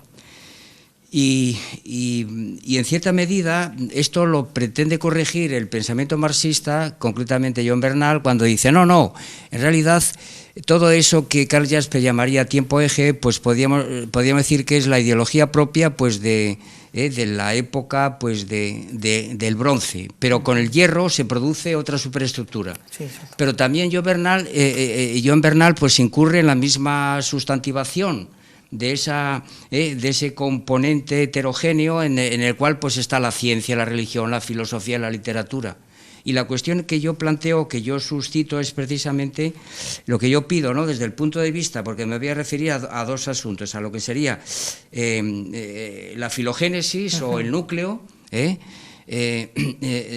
y después lo que tú llamas gnoseología o el cierre de la literatura.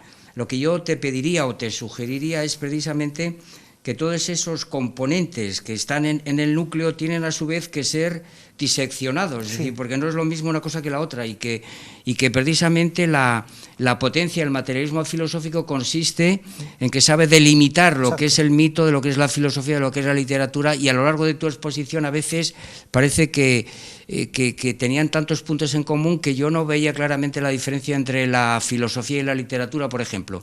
¿Por qué? Es cierto, por supuesto, que en las obras de literatura hay ideas filosóficas, pues, disueltas, eso no lo duda nadie, sin duda alguna.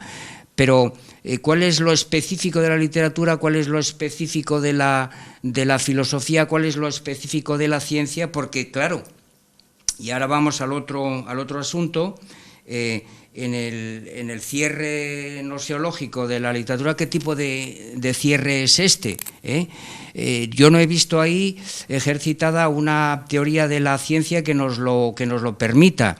Yo he querido entender, yo he querido entender precisamente por lo del eje radial, que tú ya has avanzado en la idea de que la literatura se puede pensar también a través precisamente de la idea de lo que podríamos llamar las ciencias literarias, y que por tanto hay metodologías alfa y beta. Bueno, yo eso sí lo puedo entender, en la medida en la que hablas de litografías, tablillas, papiros, que todo eso lo remite, como lo has situado en el eje radial y en la capa basal, pues efectivamente a ciertas metodologías alfa. Cabe naturalmente hablar, pues, de la estructura de una novela, la estructura de... Bien, y eso todo, pues, serían metodologías alfa. Y luego, pues, la literatura en el ámbito de las metodologías beta, ¿no? Cómo se puede reconstruir el pasado a través de los objetos literarios, sin duda. Cómo, pues, hay una teoría de la novela que supone, pues, una especie de juegos novelísticos, como el Quijote contiene todos los juegos posibles que se puede hacer, y en cierta medida, pues, todo eso podría... Y cómo la literatura, a su vez, pues, es utilizada, pues, de una forma beta 2. Yo he querido entender algo de eso, y eso sí me parece plausible, pero de ahí a no marcar, por así decirlo, la distinción clara entre un cierre pues esencial, que es el caso de las ciencias físicas, y lo que podrían ser simples cierres fenoménicos de las ciencias humanas, pues hay un trecho, ¿verdad? Esta es la observación. en cuanto al núcleo, a la vez, si resulta que es el eje angular, pues ¿de qué religión nos estás hablando? Es decir, claro, porque tú has hablado del animal divino, ¿verdad? Y acuérdate, claro, y inmediatamente nos has llevado casi pues a lo que se llaman las religiones secundarias, ¿no? Es decir, a religiones celestes. Pero en el animal divino también hay literatura en la religiosidad primaria. Acuérdate de esos cánticos de los cazadores, vestidos de osos, es decir, que también hay textos literarios. Y entonces, ¿cuál es el núcleo? La religión primaria, donde el hombre se enfrenta a los animales y también desarrolla pues ciertos, o esa otra religión pues que tiene que ver con esa mitología que tiene que ver con la religiosidad secundaria. Y bueno, pues esto en cuanto al núcleo. Y en cuanto al cierre categorial, pues esto, que si realmente lo que tú quieres sugerir aquí es que cabe la posibilidad de ensayar una especie del campo categorial de las ciencias literarias, distinguiendo todas las metodologías alfa y beta, pues eso, de una forma, sin pretender que ese cierre pues tenga la misma equivalencia a los cierres esenciales de las ciencias físicas o algo de esto, ¿no? Esto por un lado, estas dos observaciones. Y luego, al hilo de lo que has ido explicando, pues hay unos cuantos apuntes que me han gustado mucho, ¿no? Y que quiero, en cierta medida, pues felicitarte por ello. Y es la incorporación de Freud. En la primera sesión haces una referencia a muchos escritores de literatura y críticos literarios que recurren a Freud como no va más, ¿no? Y yo quiero entender precisamente que esto es un síntoma claro de lo que el profesor llama heterías soteriológicas, es decir, la literatura como una hetería soteriológica, y que en cierta medida, si el inventor de esa hetería es Epicuro y luego Lucrecio, pues esa hetería se propaga después y de alguna manera alcanza en el psicoanálisis de Freud justamente pues todo lo que sería eso, el rechazo de todo lo que es, lo que envuelve, lo que marca a los individuos y recrearse en la pura subjetividad. En cierta medida eso me pareció muy valioso, muy luminoso y yo creo que efectivamente una gran cantidad no solamente de escritores de literatura, de novelistas y críticos están en esta onda soteriológica, a mi juicio, ¿no? Y a mí me parece que eso es muy... En cuanto a lo de Aristóteles, pues yo también me he tomado la molestia de leer muy a fondo la Poética y, bueno, claro, efectivamente hay que recordar, ¿verdad?, que Aristóteles, cuando utiliza la palabra mímesis, el concepto de imitación, que yo lo he seguido muy atentamente, en principio, cada vez que cita la palabra mímesis, a la página siguiente aparece la ética y la moral, en la medida en la que le parece a él que el comportamiento de los trágicos es más aleccionador que el de las comedias. Las comedias es una porquería, es una auténtica basura, no dice nada a los jóvenes, y les recomienda precisamente la lectura de las tragedias porque aleccionan éticamente, moralmente, es decir, que esa desvinculación que tú has intentado hacer en algún momento, a mí me parece que no, que en Aristóteles hay una pura... porque en cierta medida no cabe una mímesis natural, porque precisamente la literatura es un arte y la técnica para Aristóteles es una forma de violencia, es decir, todo lo que es la tecnología, la técnica, pues es violentar a la propia naturaleza, y desde luego la literatura es un ejemplo más de técnica, ¿no?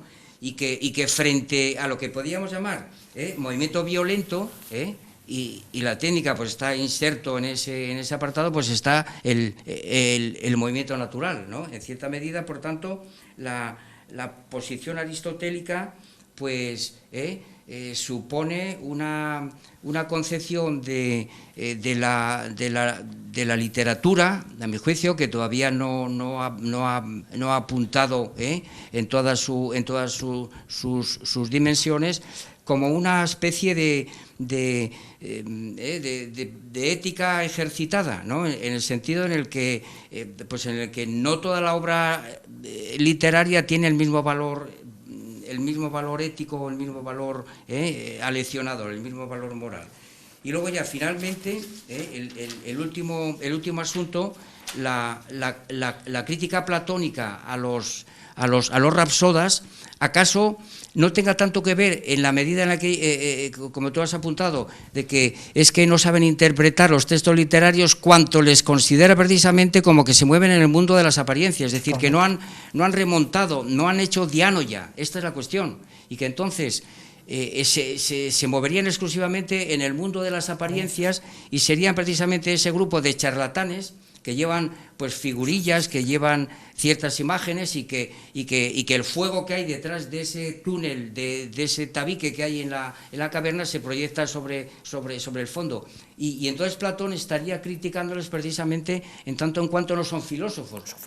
Y esto yo te lo sugiero precisamente para que veamos exactamente pues eso, qué es ciencia, qué es filosofía y qué es literatura, que me parece que no ha quedado del todo determinado en tu exposición. Esta es una noción que se me ocurre plantear. Simplemente corroborando lo que dice Tomás, también habría que incluir en este análisis aquella famosa comparación de Aristóteles entre la historia y la poesía, cuando dice, y la poesía es más filosófica o más científica, traducen otros, que la historia, pues la poesía épica, claro, trata de lo universal y la historia de lo particular. Acércate. No, usted, que lo acerque. No, por lo visto hay que repetirlo. Sí. No, la idea de que cuando Aristóteles contrapone la historia y la poética y la poesía, diciendo que la poesía es más científica o filosófica, la traducción ahí es pues ambigua porque depende de lo que se entienda por filosofía y por historia, pero el criterio que da Aristóteles, porque la poesía trata de lo universal y la historia de lo particular, por ejemplo, de lo que le ocurrió a Alcibíades. Exactamente. Bueno, pues ya está, nada, pues yo he dejado sobre la mesa esta necesidad que tengo yo de que desde tu posición pues intentes marcar la diferencia entre ciencia, literatura, filosofía y luego pues el núcleo el núcleo angular de qué religión estamos hablando, si de la primaria, la secundaria, De todas, pero cada una en su sitio. Esto vamos a decir. Voy a empezar por el final para ir envolviendo el individuo en la historia.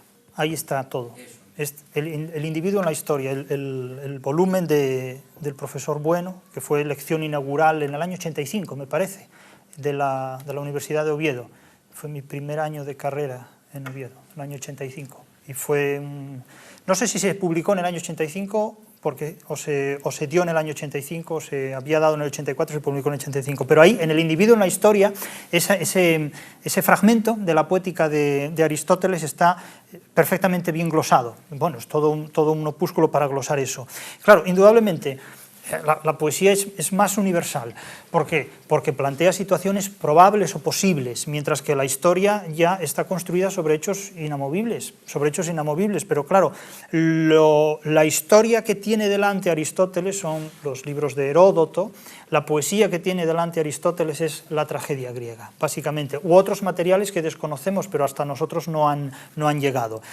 Claro, yo he dicho muchas veces que Aristóteles no es nuestro contemporáneo. Eso se lo he dicho a mis colegas, a los filólogos, porque ellos en muchos casos no han salido de la poética de Aristóteles, ¿no? Evidentemente, unos traducen filosofía, otros ciencia, según sean románticos, porque identificaban la filosofía como ciencia, ¿verdad? Y todas esas cuestiones. Pero ahí la respuesta a todo eso está en el individuo, en la historia. Claro, ¿qué es exactamente? Porque esto nos lleva al cogollo, a discernir todas estas cuestiones. ¿Qué es la filosofía? ¿Qué es la literatura? ¿Qué es la ciencia de la literatura, concretamente? Bueno, esto hay que definirlo, y hay unas definiciones dadas a las que yo me atengo, que pueden discutirse, pero son a las que yo tengo. La teoría de la literatura, ¿qué es? Es el conocimiento científico o conceptual de los materiales literarios. Es decir, saber qué es un narrador, qué es una novela, qué es un soneto, eso es un conocimiento conceptual, porque los conceptos son inamovibles, ahí no hay subjetivismo que valga, un endecasílabo son 14 sílabas métricas, 11 sílabas métricas, no hay más. Esto no, uno puede ser de izquierda o de derecha, puede ser azteca o puede ser idiota, pero son 11 sílabas métricas, eso es un concepto. Narrador es el personaje que cuenta una historia, eso es un concepto, son saberes conceptuales, por lo tanto, son términos definidos a través de términos, dan lugar a definiciones que, mediante un armazón, permiten construir un saber conceptual. Eso es la teoría de la literatura, el conocimiento científico de los materiales literarios. Ahora bien, hay muchos entre los modos de conocimiento, el que procede mediante los términos da lugar a las definiciones, pero hay otros en la teoría de la literatura, no previstos por Aristóteles, que no tenía por qué saber hacerlo, pero que sí están en la teoría del cierre categorial de bueno y que yo he tratado de aplicar en la medida de lo posible, y que hay que ver cómo se va sedimentando esto, por eso es muy importante el debate de las ideas. El otro de los procedimientos es el que usa, por ejemplo, la literatura comparada. ¿Cómo funciona la literatura comparada? Pues funciona tal como se describe en el cierre categorial de bueno, estableciendo relaciones a partir de términos. ¿Cuáles son los términos? Pues el autor de una y otra literatura relacionados. Por ejemplo, Dante en Cervantes. Es un término Dante, otro término Cervantes. Son los que tenemos que trabajar con él. La Divina Comedia en el Quijote, la Ilíada en la Divina Comedia, la Odisea en la Divina Comedia, el viaje terrestre o el viaje ultraterrestre, ¿verdad? Es decir, Borges como lector de la Divina Comedia, Unamuno como lector del Quijote, y luego los intérpretes, Américo Castro, intérprete del Quijote, frente a Nabokov, por ejemplo. Es decir, cuando relacionamos términos, cuando establecemos relaciones a partir de términos, hacemos literatura comparada. Cuando establecemos relaciones a partir de relaciones, hacemos crítica literaria, porque son demostraciones, es la figura de la demostración. Claro, al establecer, en el caso de la literatura comparada, relaciones a partir de términos, construimos un modelo. En el caso de los géneros literarios, procedemos con clasificaciones. Pues ¿cómo? Pues estableciendo términos a partir de relaciones. Después de leer 100 novelas, decimos que todos estos términos responden al término de novela, un conjunto narrativo que contiene una fábula ficticia de más o menos cierta extensión, ¿verdad? Es decir, de tal manera que los procedimientos que sigue la teoría de la literatura son, en principio, como los de una ciencia seria, dura, vamos a decirlo así en términos mundanos, ¿verdad? Pero claro, la teoría de la literatura no es la termodinámica. ¿Por qué? Porque en la termodinámica no hay seres humanos en el campo categorial, pero en la teoría de la literatura, de los 4 términos, 3 son humanos, el lector, el autor y el transductor. Solo no es humano la obra.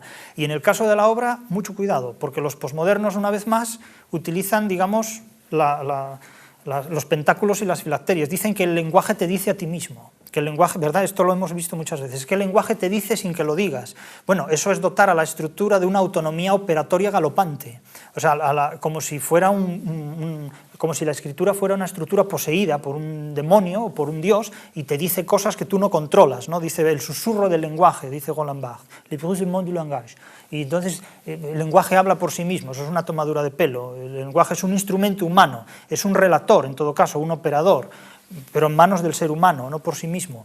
De manera que, quiero decir, la teoría de la literatura como conocimiento científico de los materiales literarios puede establecer un cierre a partir de términos que son humanos. Un cierre hasta cierto punto fenomenológico.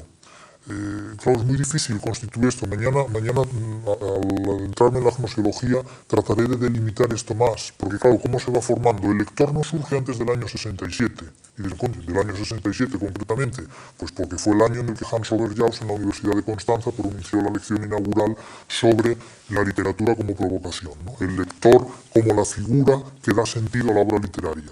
El lector ya existía desde que Homero tiene oyentes y receptores, indudablemente, pero no existía como concepto literario en el que reposaba, digamos, la base de la interpretación. Y el transductor no surge hasta finales de la década de 1990. Es decir, el transductor lo hubo siempre, pero cuando Roland Barthes dice el autor ha muerto, lo que Roland Barthes está diciendo, yo quito el autor para instituirme en representante del sentido literario en tanto que crítico, ¿verdad? Quiero decir con esto que la teoría de la literatura es una ciencia a cuyo cierre estamos asistiendo en unas condiciones que tenemos que explicar, estamos tratando de explicar, y creo que no vamos descaminados, gracias a la metodología que proporciona el MF, el materialismo filosófico, porque fuera del materialismo filosófico lo que hay, como se decía, es una confusión impresionante, donde cada uno puede decir lo que le da la gana, porque no hay ningún criterio de verificación de los hechos. ¿Cómo se puede trabajar con teorías que no dan cuenta de los materiales sobre los cuales están construidas? Eso es un brindis al sol. Entonces, por supuesto, la exigencia y el compromiso que tenemos es el de delimitar siempre los conceptos con los que estamos trabajando. Por lo tanto, yo sí definiría la teoría de la literatura como el conocimiento científico de los materiales literarios, como la historia puede definirse como el conocimiento científico de los materiales históricos objetivados en las reliquias, por ejemplo. Y con esto podemos trabajar venciendo, digamos, los obstáculos que se nos van naturalmente presentando. ¿De qué religión hablamos cuando estamos hablando de estas literaturas? Porque claro, aquí están todas metidas en una casilla, en un cajón. Pero claro, no es lo mismo una religión luminosa que una religión mitológica, que una religión teológica. Tanto así que no es lo mismo que la Divina Comedia es inconcebible al margen de la escolástica. Claro, en la Divina Comedia casan literatura y filosofía. ¿Pero qué filosofía? La filosofía escolástica, que es muy materialista en su terreno. Frente a la dogmática, porque Dante no utilizó el modelo de Agustín de Hipona para hacer la Divina Comedia, porque si no nos habría salido el paraíso perdido de Milton. El paraíso perdido de John Milton termina en el paraíso, termina cuando Adán y Eva salen del paraíso. No toca el mundo interpretado, toca un limbo, ¿verdad? Claro, es la diferencia que separa el protestantismo del catolicismo. El catolicismo pone los pies en la tierra, pone los pies en la tierra. Entonces, ¿de qué religión hablamos cuando hablamos del poema de Gilgamesh? Claramente de una religión luminosa. Luminosa, ¿por qué? Porque los personajes, las figuras que intervienen son agentes atmosféricos, son animales, ¿verdad? Son criaturas dotadas de un animismo vivo, son entidades vivientes, no representaciones icónicas. Cuando hablamos de la Ilíada, es una religión secundaria, porque los dioses son antropomorfos, son los dioses que bajan del Olimpo a tomar partido por unos y por otros. Quiere decir que cada literatura tiene su propia. ¿De qué religión hablamos cuando hablamos de Cervantes? Yo diría que hablamos de la religión de Spinoza, del ateísmo, porque todo Dios que aparece en Cervantes, no existe. Es que nada se explica por interferencia divina en Cervantes. En Calderón, sin embargo, todo se explica por interferencia divina. Es decir, el príncipe constante no es más que un melodrama martirológico. Sin embargo, en Cervantes los santos son disecciones, son reproducciones. Nada se explica por intervención de ninguna santidad. Entonces, digamos que cada obra literaria tiene un lugar dentro de la ontología de la religión que señaló el profesor Gustavo Bueno en El animal divino, que es un libro, es decir, nadie podría interpretar literatura al margen de eso, porque es que toda literatura está manteniendo una relación dialéctica con algún tipo de religión. Insisto que si Dante hubiera seguido a Agustín de Hipona, habría escrito El paraíso perdido de Milton, pero eso solo puede escribir un protestante que no toca el suelo, no toca el paraíso, no toca el terreno, no toca la tierra. Sin embargo, Dante toma toda la filosofía de Tomás de Aquino, toda la suma teológica, y el resultado es naturalmente una filosofía que se fundamenta confesionalmente en una teología. La obra de Dante está articulada sobre una religión terciaria, sobre una teología. Y podríamos decir, ¿qué es lo que ocurre también con los poetas románticos? Que mañana veremos un ejemplo de eso, con la poesía de William Blake, cuando presenta un poema como El Bardo, y donde canta el bardo las peripecias del mundo antiguo y que rescata figuras del mundo antiguo. ¿Qué religión es la que está sobre los ángeles de Alberti cuando habla de los ángeles y de entidades luminosas? ¿Qué religión está en estos ateos como Blas de Otero, verdad, que habla al ángel fieramente humano, que están todo el día hablando de entidades luminosas? Bueno, pues en realidad esos no tienen idea de lo que es una religión, tampoco. Ellos simplemente tienen impulsos fideístas a los que tratan de dar una salida por alguna parte. Pero todos los autores literarios tienen naturalmente un fundamento analizable desde la ontología de la religión, desde el animal divino. Y, por ejemplo, el poema de Gilgamesh es una religión primaria luminosa. La Ilíada y la Odisea, como la Eneida de Virgilio, es una religión secundaria mitológica. La Divina Comedia ya es teológica completamente. Cervantes escribe contra la teología, aunque parece escribir a favor de ella. Calderón escribe siempre fundamentándose en esa teología frente al protestantismo, que es el gran enemigo en ese momento, y frente al Islam. Es decir, siempre manteniendo relación. ¿El Corán qué es? El Corán es una obra que se escribe en torno al siglo VIII, siguiendo los criterios de la literatura antigua o arcaica, en una época donde eso ya, es decir, el Corán es una obra que se escribe con 16 años de retraso, podríamos decir, en relación, porque su contexto genuino es el de las literaturas luminosas. casi podríamos decir, es el paraíso terrenal.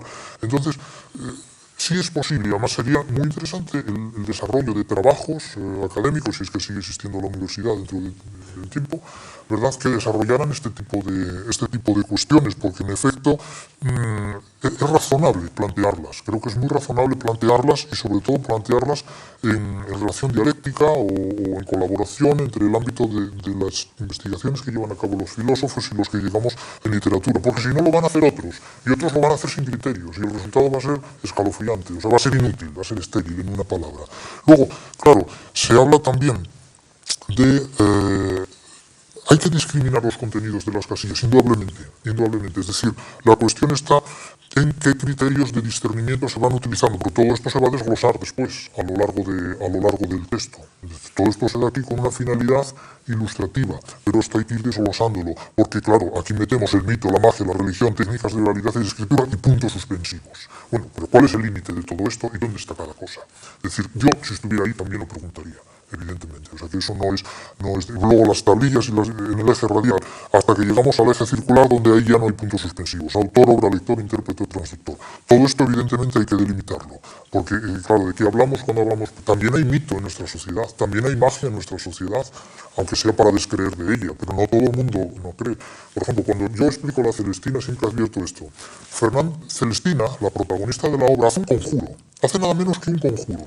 Es decir, a finales del siglo XV, 1499, cuando se publica esta obra, la protagonista de la obra hace un conjuro para el cordón de Melibea, hechizarlo de tal manera que ella se enamore de Calisto. Bueno, la obra, como literaria que es, mantiene una ironía impresionante, porque ¿qué necesidad hay de una Celestina, de una intermediaria, entre un chaval y una chavala de 20 años, que lo único que quieren es lo que todos sabemos? Lo más irónico del mundo es contratar a una vieja para que puedan hacer algo. Quiero decir, no es necesario la vieja, porque la vieja está para que Melibea se enamore de Calisto. Si ella está enamorada desde el primer momento en que lo ve. En esto veo en ti, Calisto, la grandeza de Dios, etc. Es irónico. Es como es irónico que la mujer más guapa de Vetusta, la regenta, solo inspire el amor de un cura, ¿verdad? De un cura de alto standing, que no le puede hacer nada. No se puede hacerle de todo menos casarse con ella. Que es lo que ella quiere, suponemos. Y de un viejo que es un Don Juan, es un Álvaro Mesía, que es un viejo trasnochado, y solo la besa el vientre viscoso y frío de un sapo, que es un monaguillo desagradable. Es decir, lo más irónico es que la mujer más guapa de una ciudad solo inspire el amor de un cura, de un Don Juan que se burla de ella y de un monaguillo con todos los defectos que la tradición atribuye a este tipo de individuos, como personajillos literarios sometidos a determinados desvíos literarios. Entonces, ahí está la ironía de estas obras. Entonces, Celestina hace un conjuro. En este conjuro invoca a divinidades infernales, a plutones, a mitos de todo tipo, primarios, secundarios, religiosos, paganos, de todo tipo, porque claro, la Inquisición está ahí y el conjuro no se puede hacer en serio. Porque si se hace en serio, la Inquisición no entiende de bromas. A la Inquisición le cuesta mucho trabajo distinguir lo que es literario de lo que no lo es. Y le pasa lo mismo que recientemente ocurría en Estados Unidos. En Estados Unidos tuvieron que inventar la figura del autor implícito para decir que el autor implícito era un autor distinto al que escribía el libro. A Flaubert le abren un proceso judicial por inmoralidad al escribir Madame Bovary. No se puede escribir la vida de un personaje que sea una adúltera, ¿verdad? Es decir que, claro, cuando la gente no sabe distinguir la realidad de la ficción, se toma en serio la literatura. Y esto en la tradición anglosajona es muy común, y en la judía también. ¿Quién le dice a los judíos que es ficción el paso del Mar Rojo? Y bueno, y muchas otras cosas. Entonces, hace un conjuro, y en ese conjuro hay que explicar que Celestina puede creer en la magia, pero Fernando de Rojas no. Claro. Y eso, entonces, ¿Celestina a qué religión pertenece? Celestina hace ese conjuro en una época de una religión teológica, terriblemente teológica además. El suegro de Fernando de Rojas fue quemado en una hoguera en la Inquisición, quiero decir que tenían el fuego en la puerta de casa, literalmente. No se podía jugar con esto. Y hace un conjuro que es una amalgama de elementos luminosos, propios de religiones primarias, y de elementos secundarios. Los mezcla todos. Los mezcla todos unos y otros para disimularlos. ¿Qué ocurre en la Numancia de Cervantes? Esa tragedia donde el imperio cerca a un pueblo que debería presentar caracteres de tribu y sin embargo presenta los caracteres de una ciudad-estado, con su propia jerarquía de organizaciones y todo esto. Utilizan también prácticas de rúspices y de chamanes, tratan de hablar con muertos, es decir, hay elementos de religiones primarias, podríamos decir, luminosas completamente, en una época donde funciona, en la época del autor, una religión teológica, y en una época, la época de la obra, donde los romanos tienen una religión digamos, mitológica o secundaria.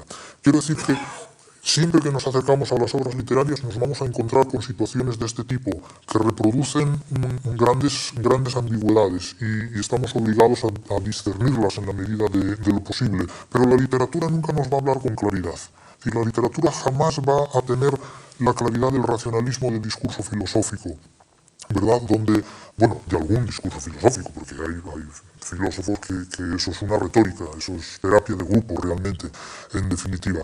Pero sí es cierto que la literatura tiene, por supuesto, como decíamos aquí siempre, ideas filosóficas y que resultan enormemente visibles desde el uso que el materialismo filosófico hace de esto. Es decir, yo estoy convencido de que el materialismo filosófico en sus aplicaciones a los materiales literarios va a hacer muchas cosas y va a tener mucho que decir. Y eso, bueno, lo iremos haciendo cada uno de nosotros en la medida en que sea posible. Pero realmente todo lo que hay que saber está en la obra del profesor Bueno.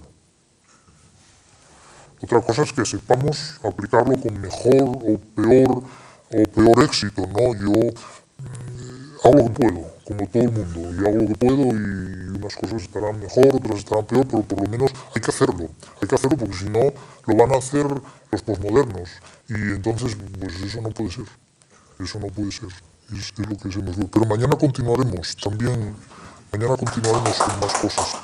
Gracias. Mañana continuamos, vamos allá.